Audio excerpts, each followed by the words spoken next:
Hello बच्चों, स्वागत है आप सबका एक बार फिर से क्रैक स्टडी पर। तो आज हम पढ़ेंगे अपना चुंबकत्व का पार्ट नंबर 2। तो इस वीडियो में आज हम कवर करेंगे जहां से हमने लास्ट लेक्चर में छोड़ा था। यानी कि हमने लास्ट लेक्चर में पढ़ा था कि चुंबकीय द्विध्रुव के कारण चुंबकीय अक्षीय स्थिति में हमने चुंबकीय क्षेत्र की तीव्रता पढ़ी थी। तो आज हम कंटिन्यू करेंगे एक चुंबकीय द्विध्रुव के कारण निरक्षीय स्थिति में चुंबकीय क्षेत्र की तीव्रता। तो देखो, वीडियो शुरू करने से पहले अगर आपने पहला वाला लेक्चर नहीं देखा है तो जाकर के वो लेक्चर जरूर चेकआउट कीजिए। डिस्क्रिप्शन बॉक्स में आपको उसका लिंक अवेलेबल हो जाएगा। और अगर आपने चैनल को सब्सक्राइब नहीं किया है तो सब्सक्राइब टू क्रैक स्टडी, ताकि आप ये वीडियोस और बाकी सारे इन्फॉर्मेटिव वीडियोस इजीली आप देख सकें। तो चलिए भाई शुरू करते हैं अपना लेक्चर बिना किसी देरी के। तो देखिए, हमारे पास आज का व्यंजक है निरक्षीय स्थिति में चुंबकीय क्षेत्र की तीव्रता किसी चुंबकीय द्विध्रुव के कारण। तो हमने जैसा कि एक मान लिया एक द्विध्रुव है, यानी कि एक चुंबकीय क्षण, यानी कि एक क्षण चुंबक हमने मान लिया है, जिसका एक जो ध्रुव है वो नॉर्थ है और दूसरा जो ध्रुव है वो साउथ है, क्योंकि विपरीत ध्रुव होते हैं क्षण चुंबक के। ठीक है, अब देखो, निरक्षीय का ये मतलब होता है कि निरअक्ष, यानी कि उसके अक्ष पर ना हो। तो हमने क्या करा, ये जो क्षण चुंबक है हमने इसको वर्टिकल माना है, यानी एक्स अक्ष पर माना है। तो हमने जो पॉइंट है वो हमने पॉइंट पी इसके हमने इसके परपेंडिकुलर मान लिया। अब परपेंडिकुलर मानने का क्या मतलब है, देखो ये होगी एक्स अक्ष पर और पॉइंट पी हो गया हमारा वाई अक्ष पर। तो इसलिए हमने निरक्षीय पर एक बिंदु ले लिया पॉइंट पी, जो कि यहाँ इसके केंद्र से स्मॉल आर दूरी पर स्थित है। अच्छा ठीक है, अब देखो भाई, इसमें भी दो कंडीशंस होंगी। जैसे कि अक्षीय स्थिति में एक बार उत्तरी ध्रुव के कारण आ रही थी चुंबकीय क्षेत्र की तीव्रता और एक बार दक्षिणी ध्रुव के कारण आ रही थी चुंबकीय क्षेत्र की तीव्रता। तो इसी प्रकार निरक्षीय स्थिति में एक तीव्रता आएगी इस उत्तरी ध्रुव के कारण और दूसरी तीव्रता आएगी इस दक्षिणी ध्रुव के कारण। अच्छा, तो देखो भाई, हमने मान लिया कि जो तीव्रता हमारी नॉर्थ के कारण आ रही है, यानी कि उत्तरी ध्रुव के कारण आ रही है, वो हो गई V1, और जो तीव्रता चुंबकीय क्षेत्र की हमारी दक्षिणी ध्रुव के कारण आ रही है वो हो गई V2। ठीक है भाई, तो यानी हम ये कह सकते हैं कि इस पॉइंट नंबर P पर चुंबकीय क्षेत्र की दो तीव्रताएं लग रही होंगी, एक होगी V1 और दूसरी होगी V2। तो हमने यहाँ पे वही लिखा हुआ है कि उत्तरी ध्रुव के कारण चुंबकीय बिंदु P पर चुंबकीय क्षेत्र।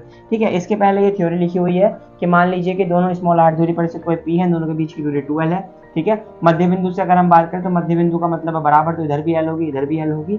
और उसके बाद लिखा हुआ है कि इन ध्रुवों की जो ध्रुव प्रबलताएं हैं वो स्मॉल m है तथा इसका चुंबकीय द्विध्रुव आघूर्ण जो है वो कैपिटल M है। तो इसी कारण उत्तरी ध्रुव के कारण बिंदु P पर चुंबकीय क्षेत्र। तो देखते हैं भाई बिंदु P पर चुंबकीय क्षेत्र क्या होगा। तो चुंबकीय क्षेत्र का फॉर्मूला होता है B बराबर μ0/4 पाई इंटू उसकी ध्रुव प्रबलता तो स्मॉल m और बटे में उसके बीच की दूरी। अब एक बार बताओ चित्र में देख करके, उत्तरी ध्रुव और बिंदु P के बीच की दूरी क्या है, BP। ठीक है, तो यहाँ पे आ गया PB का स्क्वायर होता है तो स्क्वायर, तो ये आ गई B1। ठीक है, सेम एज इट इज यहाँ पर आएगा दक्षिणी ध्रुव के कारण एक चुंबकीय क्षेत्र की तीव्रता, दक्षिणी ध्रुव के कारण बिंदु P पर चुंबकीय क्षेत्र। ठीक है, ये लाइन आ जाएगी सेम। इस लाइन खींचने का मतलब है कि यहाँ पे पूरी लाइन आ रही हो कि दक्षिणी ध्रुव के कारण बिंदु P पर चुंबकीय क्षेत्र, यानी कि B2 बराबर क्या हो रहा होगा, μ0/4 पाई स्मॉल m बटे, इस बार साउथ पोल से दूरी कितनी है, AP, यानी कि AP का स्क्वायर। ठीक है, अब देखो BP और AP निकालने के लिए हम कोई एक त्रिभुज उठा रहे हैं। तो हम यहाँ पे आप देखना, हम कर रहे हैं छोटा सा त्रिभुज AOP में। अब त्रिभुज AOP में ध्यान से देखना भाई, AOP त्रिभुज है, इसमें ये जो बिंदु O पर बनने वाला कोण होगा वो 90 डिग्री होगा, यानी कि कोण O बराबर कितना होगा, 90 डिग्री। अगर कोण O 90 डिग्री है तो त्रिभुज AOP एक समकोण त्रिभुज होगा ना भाई, समकोण त्रिभुज होगा। ठीक है, यहाँ पे ऐसा करके लिखना, चूंकि कोण O बराबर 90 है इसीलिए त्रिभुज AOP जो है वो समकोण त्रिभुज होगा। अब अगर ये समकोण त्रिभुज होगा तो इसमें पाइथागोरस थ्योरम लगा सकते हैं भाई। देखो, ये जो OP है ये R है, AO जो है वो L है। तो हम यहाँ से कह सकते हैं कि AP का जो वर्ग आएगा वो आएगा OP का वर्ग और प्लस AO के वर्ग के, यानी कि यहाँ रहेगा R square plus L square के, यानी कि AP का जो मान आएगा वो आएगा अंडर में R square plus L square के। अब देखो भाई, एक बार बताओ, जितना ये AP है same as it is BP है, तो इसको बराबर में कह दें BP के, या फिर आप चाहो तो यहाँ पर निकाल के देख सकते हैं कि त्रिभुज POB में भी लगा देना पाइथागोरस थ्योरम। तो PB का स्क्वायर बराबर आ जाएगा स्मॉल r का स्क्वायर प्लस L का स्क्वायर, यानी यहाँ से भी यही मिलेगा कि BP और AP दोनों का मान आ गया √R square plus L square. ठीक है, तो यानी हम यहाँ से कह सकते हैं कि भैया B1 का मान क्या मिल गया, B1 का मान क्या मिल गया हमें, μ0/4 पाई इंटू स्मॉल m और बटे क्या आ गया, ए पी की जगह पे मैं लिख दूँ R square plus L square. अब देखो ध्यान से देखना यार, ये यहाँ पे अंडर रूट है, हमें क्या चाहिए, इनका स्क्वायर चाहिए। तो अगर मैं आपसे कहूँ ए पी का स्क्वायर निकालो तो ये अंडर रूट हट जाएगा, आंसर आएगा R square plus L square. ठीक है, तो यहाँ से B1 का मान भी ये आ गया। अब देखो यार B2 में म्यू जीरो सेम है, 4 पाई सेम है, स्मॉल m सेम है, और यहाँ पे AP है, और AP का मान ही BP के मान के बराबर है, तो यानी मैं कह सकता हूँ इसको ये बराबर आ गया B2 के। अब इसको इक्वेशन नंबर 1 मैंने मान लिया। ठीक है तो भाई, यानी कि B1 और B2 के जो मान है वो दोनों बराबर हैं। अब देखो यार पॉइंट देखो कमाल का, यार एक बात बताओ, इस वाले बिंदु P पर ना एक तो लग रहा है B1 और एक लग रहा है B2। अगर मैं इनकी दिशा की बात करूं तो यार डेफिनेटली एक जा रहा होगा इधर की तरफ को और एक जा रहा होगा इधर की तरफ को। यानी कहने का क्या मतलब है, आप बिंदु P को ना यहाँ पे, ये मैं थोड़ा सा इरेज कर रहा हूँ, आप यहाँ पे देखिए अलग से बिंदु P को बनाइए जरा। बिंदु P ये हो गया और बिंदु P पर इधर की तरफ ऐसे जा रहा है और एक जा रहा है, वो जाएगा ऐसे करके। यानी कहने का क्या मतलब है, इधर वाला जो रेखा जा रही है वो जा रही है B1 चुंबकीय क्षेत्र, और ये वाली जो रेखा जा रही है ये जा रही है B2 चुंबकीय क्षेत्र। अब आप एक बात बताओ, अगर मैं यहाँ पे एक्सेस ड्रॉ करूँ यानी एक्स और बाई एक्स बनाऊँ, देखो मैं आपको यहाँ पे रेड मार्कर से बना करके दिखाता हूँ। तो अगर मैं यहाँ पर एक्स और बाई एक्स ड्रॉ कर रहा हूँ तो आप मुझे बताओ, ये जो लाइन है B1 वाली और B2 वाली, क्या ये एक्स अक्ष में है, क्या ये बाई अक्ष में है? तो आपका आंसर होगा नहीं नहीं।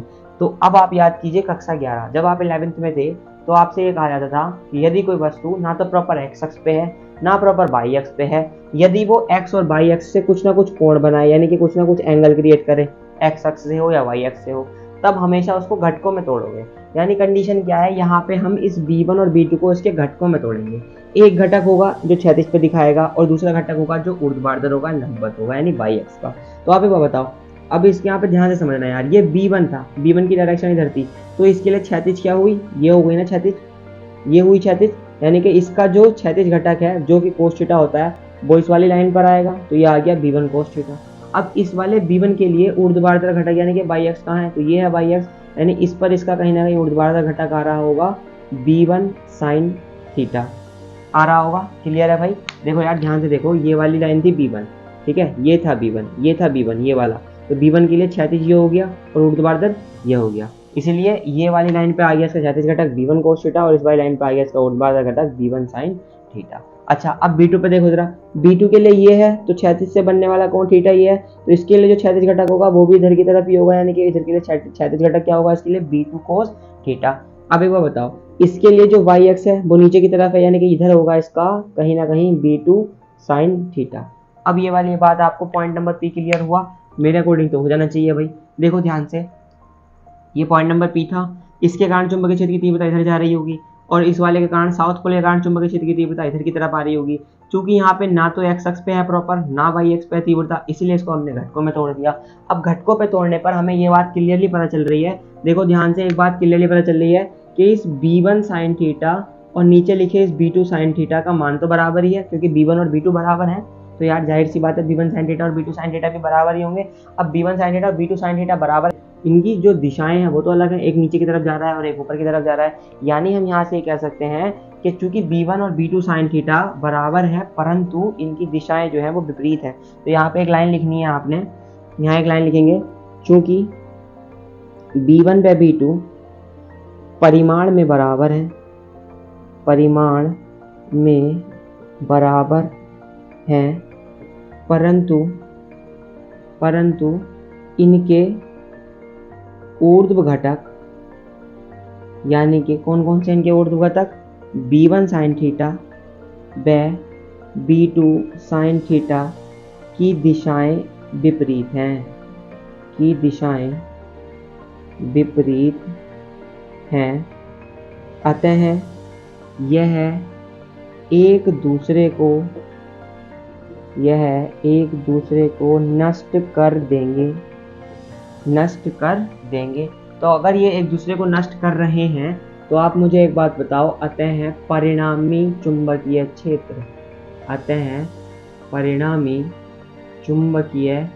क्षेत्र यानी कि कैपिटल B बराबर, अब एक बात बताओ यार, ये B1 साइन थीटा खत्म हो चुका है, ये B2 साइन थीटा खत्म हो चुका है, तो चुंबकीय क्षेत्र क्या बचेगा, B1 कोस थीटा और B2 कोस थीटा।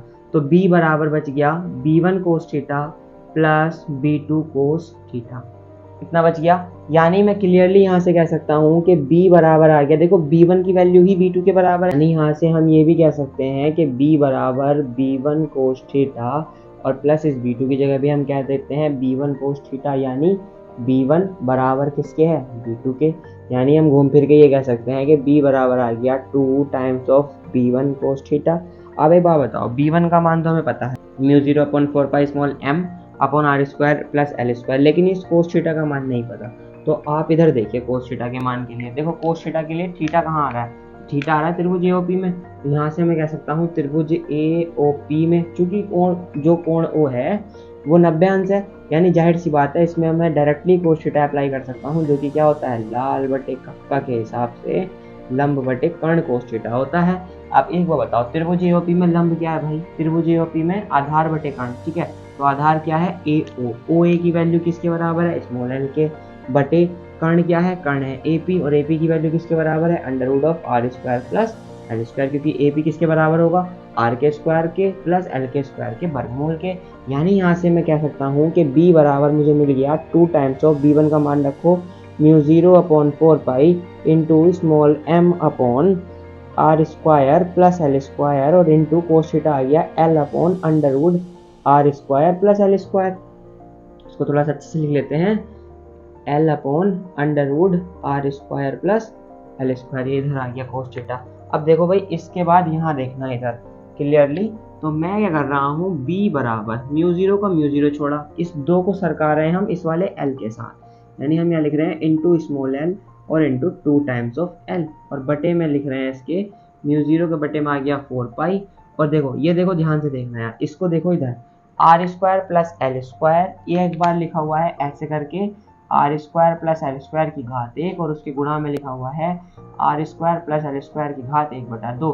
तो आपने पढ़ा हुआ है फॉर्मूला a की घात m गुणा a की घात n गुणा में घातें जुड़ती हैं तो हो जाता है a की घात m प्लस n, यानी यहाँ से हो जाएगा R square plus L square की घात 1 प्लस 1/2, और जब 1 में 1/2 जुड़ेगा तो घात हो जाएगी 3/2। तो यहाँ से मुझे फाइनली, इसको भी आप ब्रैकेट में करके लिख दीजिएगा, यहाँ पर चूकी करके लिख देना, ठीक है। इस तरीके से एक फॉर्मूला यूज हुआ है, तो यहाँ पे आ जाएगा R square plus L square की पावर 3/2।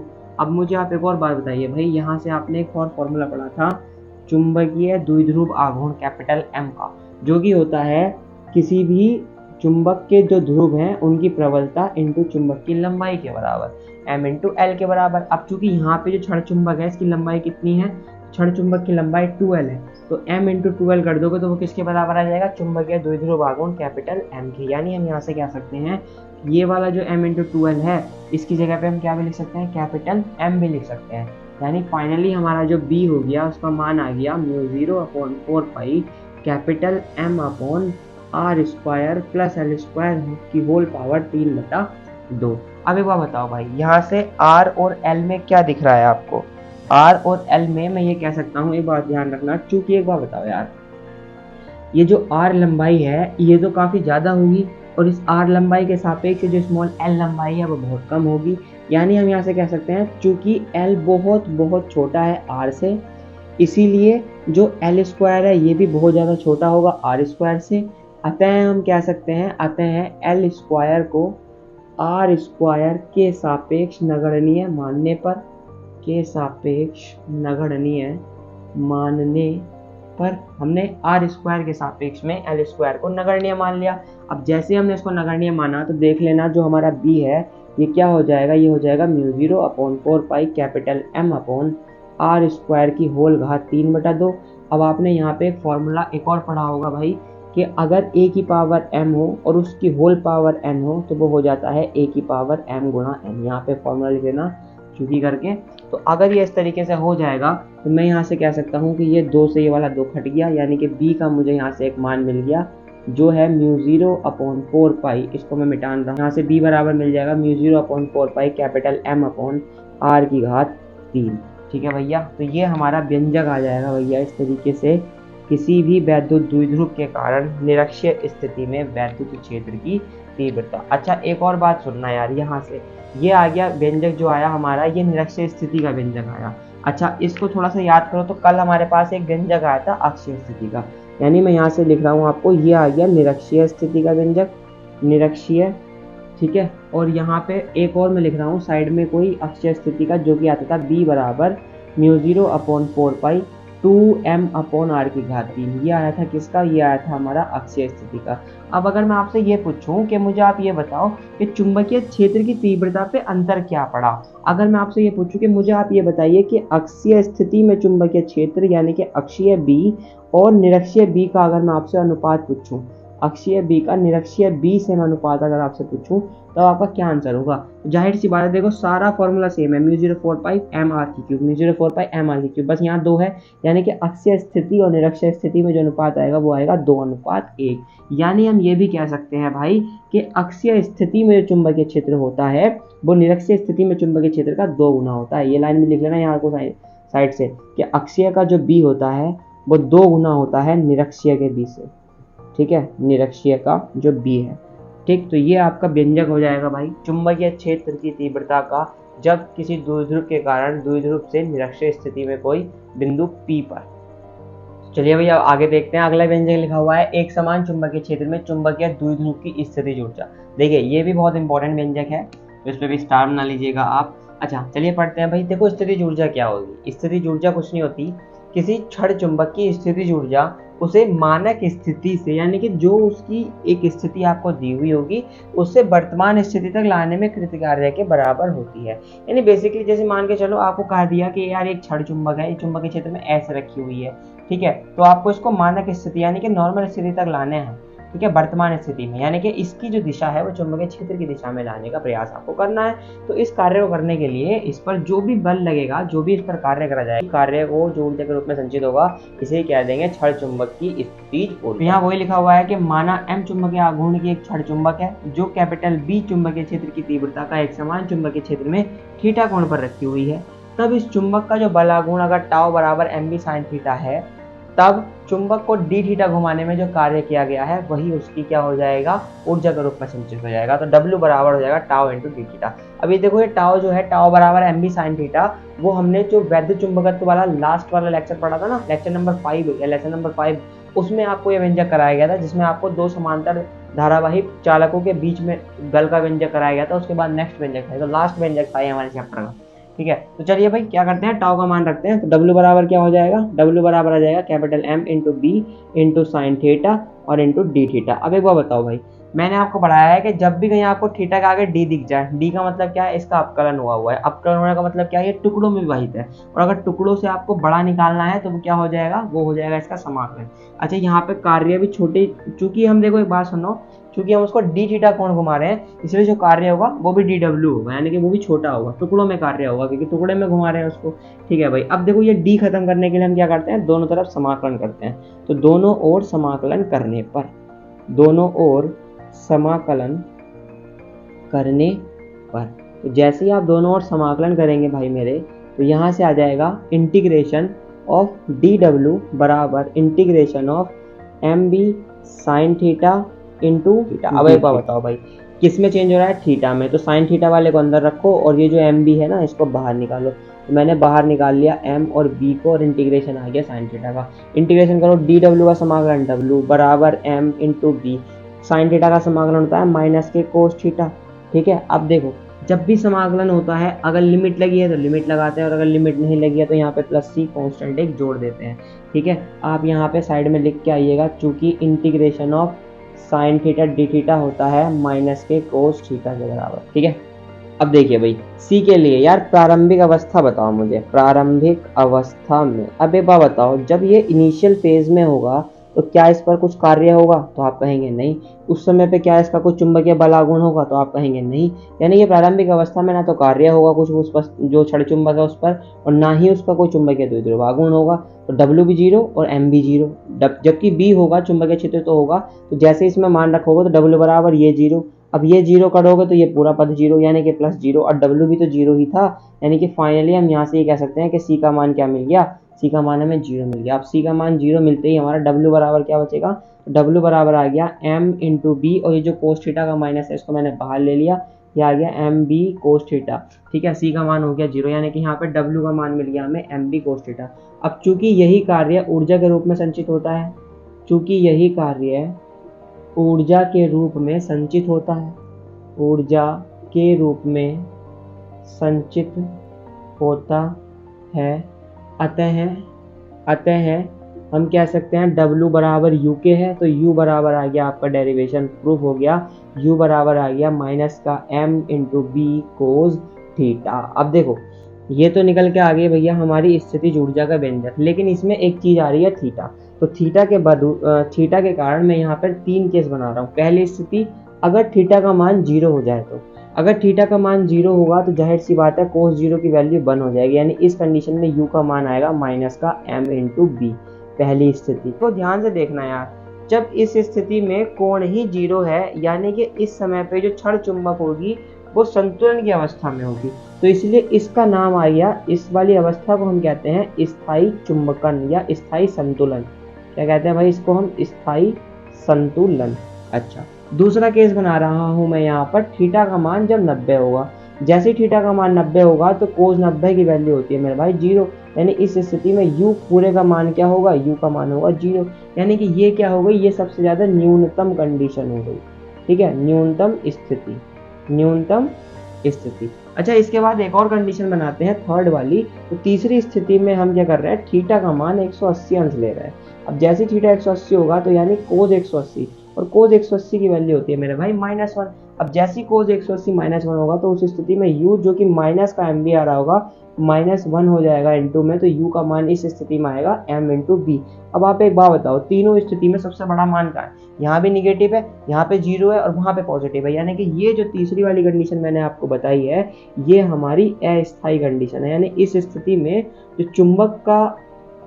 चुंबक की जो स्थितिज ऊर्जा है, या कह लीजिए उसका जो चुंबकीय क्षेत्र है, वो बहुत ज़्यादा अधिक होगा। तो ये है भाई आपका एक समान चुंबकीय क्षेत्र में चुंबकीय द्विध्रुव की स्थितिज ऊर्जा का व्यंजक।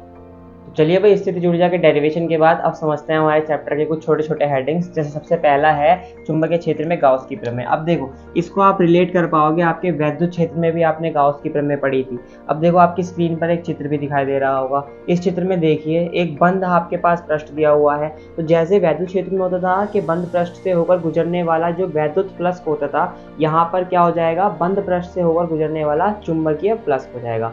जैसा कि आप चित्र में देख पा रहे होंगे कि एक बंद पृष्ठ है, इससे गुजरने वाला एक चुंबकीय फ्लक्स है, जिसकी दिशा आपको दे रखी है, क्या चुंबकीय क्षेत्र की दिशा बी वेक्टर है। देखिए आप ध्यान से, और चुंबकीय क्षेत्र जो है उसका एक छोटा सा क्षेत्रफल दे रखा होगा ds, एक कोण थीटा दिया हुआ है।